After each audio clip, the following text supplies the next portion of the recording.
Hola, en este primer video de 5 de lo que es la unidad uno de metodologías ágiles de modelado de negocio, de modelo de negocio, lo que vamos a trabajar en la unidad uno es justamente definir qué es un modelo de negocio, conocer las distintas metodologías ágiles con las que vamos a trabajar a lo largo de la unidad y poder diferenciarlas, caracterizar cada una de ellas. Para eso hay una primera cuestión que es conocer que emprender tiene sus altibajos. Por eso vamos a trabajar con metodologías de negocios que nos permitan, como emprendedores, comprender la totalidad de lo que implica el modelo de negocios, ya que hoy día se ha vuelto muy complejo la diversidad de modelos de negocios posibles, la diversidad de públicos que debemos abordar y cuando trabajamos en equipo, todo el equipo tiene que tener claridad sobre cómo se aborda el negocio de la empresa o proyecto en el que estamos. Por eso, la primera definición que es clave es ¿qué es un negocio?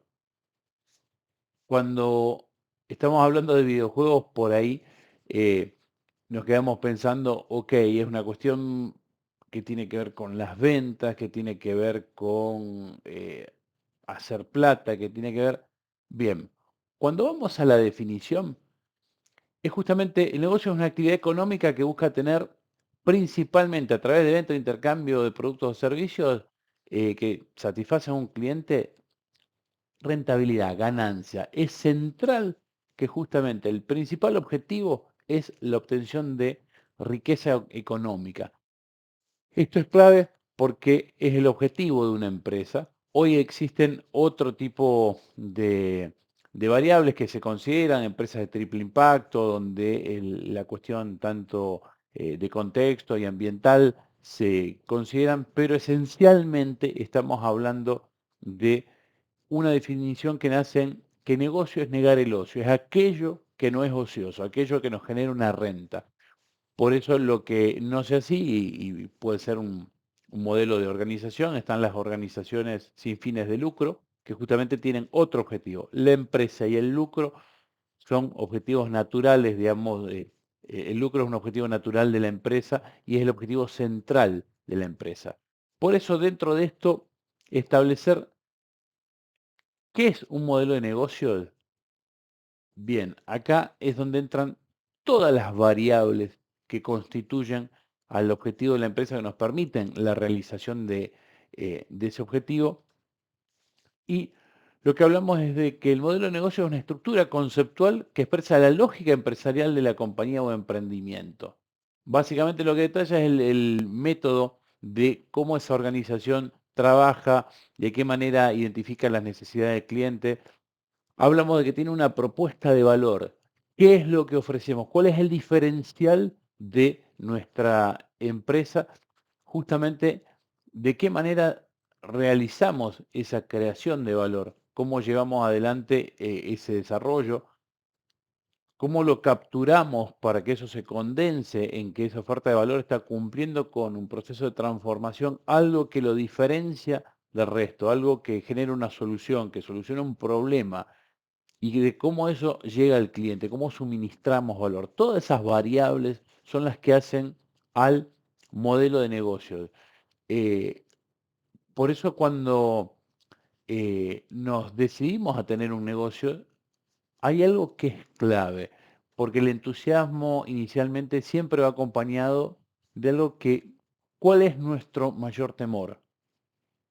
Con claridad el mayor temor en general suele ser el fracaso. El fracaso es, cuando uno intenta la probabilidad de fracaso, usualmente es mayor a la probabilidad de éxito. Si no, el desafío posiblemente sea bajo y si estamos hablando de una solución, de algo simple, alguien ya lo hizo o la competencia va a ser muy alta porque la barrera de entrada, la complejidad de lo que hacemos no es algo mayor, no es algo realmente crítico. Por lo tanto, es importante entender qué desafíos afrontamos y si hay desafíos, el riesgo de fracaso va a estar, la probabilidad de fracaso va a estar naturalmente. En la industria de los videojuegos hay ejemplos famosos, tenemos el Virtual Boy de Nintendo. Nintendo es una empresa casi que podemos decir naturalmente exitosa desde que se dedica a los videojuegos. La realidad es que tiene al Virtual Boy en los 90 como un claro intento de aproximarse a la realidad virtual, donde la tecnología no tenía la madurez, no había forma tecnológica de que logren que funcione en ese momento. Era una especie de Game Boy rojizo que uno veía en forma estereofónica, o sea, tridimensionalmente, y podía jugar con el comando. La realidad es que fue un fracaso, lo recuerdo de haberlo jugado y producía después de cierto tiempo algún mareo, cosa que la realidad virtual sigue teniendo en algunas oportunidades hasta la fecha. Bueno, y el otro caso emblemático es en la era del Atari 2600, allá por el año 83, de ET, que era un juego que se hizo una producción masiva, un juego que realmente con suerte tenía a ET como personaje, porque realmente no tenía un desarrollo claro, se vio la oportunidad de negocio apalancado por una película muy exitosa, pero no había un producto de calidad detrás y derivó literalmente en la pérdida de no solo millones de dólares, sino también del fin del liderazgo de Estados Unidos en la industria de los videojuegos porque le permitió la entrada a Nintendo, por ejemplo, y de ahí en más pasó a haber una centralidad en Japón de las empresas de videojuegos. Por eso también destacan tanto ese fracaso, porque es la pérdida de Estados Unidos del liderazgo en el siglo XX de la industria de videojuegos, que ellos son quienes los crean. Pero hay algo que es natural, más allá de nuestra aversión al fracaso, y es que no hay que tener miedo al fracaso, del siempre se aprende. Por eso es clave tener cuestiones como metodologías ágiles para abordar, para conocer, para establecer con mayor claridad nuestro modelo de negocio y acotar el riesgo. Por eso tenemos que volver al fracaso y tener en claro algunas cuestiones. Cuando digo volver es de analizarlo en detalle y entender que 9 de cada 10 startups fracasan a nivel general, y no estamos hablando de startup tecnológica, estamos hablando de todas las startups, y eso es indistinto, ya sea Argentina, Brasil o Timbuktu. En el mundo ocurre eso, existen muy pocos ejemplos donde se reduce esa estadística. El 70% ya a los 3 años no existe y el 90% a los 5 años ha desaparecido. Por eso tenganlo presente. Incluso recuerdo una frase de un amigo que decía que cuando uno tiene que alquilar un local comercial, el modelo de negocios está establecido por lo que dura el contrato de alquiler, y en ese caso, en esa época eran 2 años para poder hacerlo, entonces lo que no ocurría en 2 años no ocurría y el negocio cuando uno tenía que renovar contrato seguramente se encontraba en jaque o con algún desafío. Por eso es clave entender cuáles son los motivos centrales, al menos digamos, en la mayoría de los casos, qué es lo que ocurre con esta cuestión donde el riesgo de fracasar está. Y bueno, si es algo tan generalizado, tenemos que entender cómo es y tenemos que conocer en general a qué se debe. Bien, dentro de estas principales variables está que no responden a ninguna necesidad de mercado. Queríamos poner un bar, éramos un grupo de amigos y demás, no hicimos ninguna lectura, abrieron 15 bares en la misma época que nosotros, nada, era más un deseo, un anhelo que una cuestión respaldada en una necesidad de mercado. Nos quedamos sin efectivo. El dinero es el sistema es la sangre dentro del sistema circulatorio. Si no hay circulación de dinero, el riesgo de fracaso es altísimo. ¿Por qué? Porque es lo que nos permite movernos, mantenernos, poder comprar cosas desde la materia prima, desde las contrataciones, de pagar la electricidad que estamos utilizando o internet. Eh, no contar con el equipo adecuado, esto es clave también cuando decimos, ok, vamos a poner en marcha esto, lo que tenemos es un conocimiento de las características iniciales de lo que el negocio requiere, pero después cuando estamos necesitando un mayor seniority o especificidad en lo que hay que desarrollar, no tenemos ese equipo para hacerlo o no tenemos el recurso para disponible porque a veces queremos emprender algo que esa gente no está disponible o ese expertise no está no es rentable, no es parte del equipo. Eh, no supera la competencia. Siempre que se genere un negocio va a haber competencia, directa o indirecta. Si no hay competencia es porque hay que evangelizar sobre eso y hay que crear un entendimiento sobre la necesidad del negocio, lo cual es un desafío aún mayor, porque la competencia significa, si es directa, que ya existía un conocimiento de ese desafío y de esa oportunidad. Eh, Tienen problemas de precios y costes. Conocer nuestros costos, sobre eso establecer la renta que vamos a ganar, que hace a la constitución del precio, eso es clave. Muchísimas veces, más en situaciones inflacionarias donde los precios de referencia se pierden, o sea, no conocemos el valor de un bolígrafo y esto puede valer 5, 10 o 1000 según el caso, eso dificulta aún más conocer y manejarnos en la dinámica de mercado, pero suele ser un gran problema. Estamos cobrando por algo que ni siquiera sabemos cómo se constituye su precio. El producto es de baja calidad, bien, el mercado en eso no perdona. Nosotros cuando gustosamente compramos algo que nos gusta, decimos compramos. Cuando es algo de baja calidad, decimos me vendieron. Y nos queda bien en claro quién fue y cuál fue el producto o servicio. Entonces es clave, no hay diferenciación en la baja calidad. Suele ser una condena. A lo sumo hay modelos de negocio de productos de alta rotación o que tienen ciertas particularidades, pero así de desafiante también es la competencia y la demanda que pueda haber de un tipo de producto tan fácil de reemplazar por su baja calidad. No hacer buen marketing. Si no tenemos una forma clara de llegar al mercado, las probabilidades de que nos vaya bien se reducen drásticamente.